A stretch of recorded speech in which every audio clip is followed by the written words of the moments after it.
దారుణం. ఇన్నేళ్ల నుంచి ఇదే బాధ మాకు. మేము చేయాలన్నా వ్యవసాయం ముక్కోవాలన్నా, లేదంటే వద్దంటారు. రైతులను వద్దురా నాయన, మీరు వద్దు, వ్యవసాయం చేయకూరి, పంట పండియకూరి అంటే చెయ్యి. మాకు ఇంత బోయ పెడితే మేము కూడా పని చేస్తాం కదా. వ్యవసాయం ఎందుకు ఇదంతా లొల్లి? మాకు మేముతో పంచాయతీ పెట్టుకున్నాడు, ఇవన్నీ చేసుడు. చదువు ఫ్రీ వచ్చి ఇంత బోయ పెడితే మాకు కూడా ఈ లొల్లి ఉంటుంది కదా. పిల్లల చదువుల కోసం అని కష్టపడితే నువ్వు ఒడ్డు కొనకపోతుంది. 20-25 ఎకరాలు 30 ఎకరాలు కూడా రాశులు పోసుకొని ఏం చేయాలి?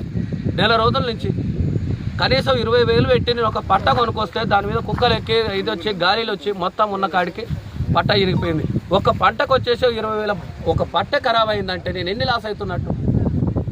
ఇప్పుడు ప్రతిసారి ఇదే లొల్లన్న. వడ్లు వచ్చినాయంటే చాలు ఎన్ని కట్ అవుతాయి? పోతున్నాయి 1000 బస్తాలు పోతున్నాయి. 10 బస్తాలు తీసేయాలా, 20 బస్తాలు తీసేయాలా, 30 బస్తాలు. ఇదే లొల్లి. ప్రతిదానికి తరుగు, ప్రతిదానికి బస్తా కిలా 2 కిలోల, బస్తా కిలా 2 కిలోలు. మగానికి కూడా లారీలో దొరికింది. మాకు ఏమన్నంటే మాకు 2 రూపాయలు ఇస్తారా, మీ కళ్ళాము ఇస్తలేరు, మేము ఆ కళ్ళాలు పోతాం, ఈ కళ్ళాలు పోతాం. ఇదే మామూలు టార్చర్ లేదన్నా.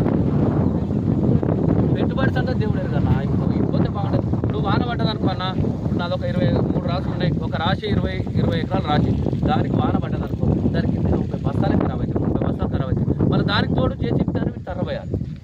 ఇప్పుడు దాన్ని ఏం చేయాలి? ఏమంటారు ఇప్పుడు ఐకేపీ వాళ్ళు ఏమంటారు? అయ్యా కింద 10 అయింది కదా, అది కూడా న్యాయమే కదా.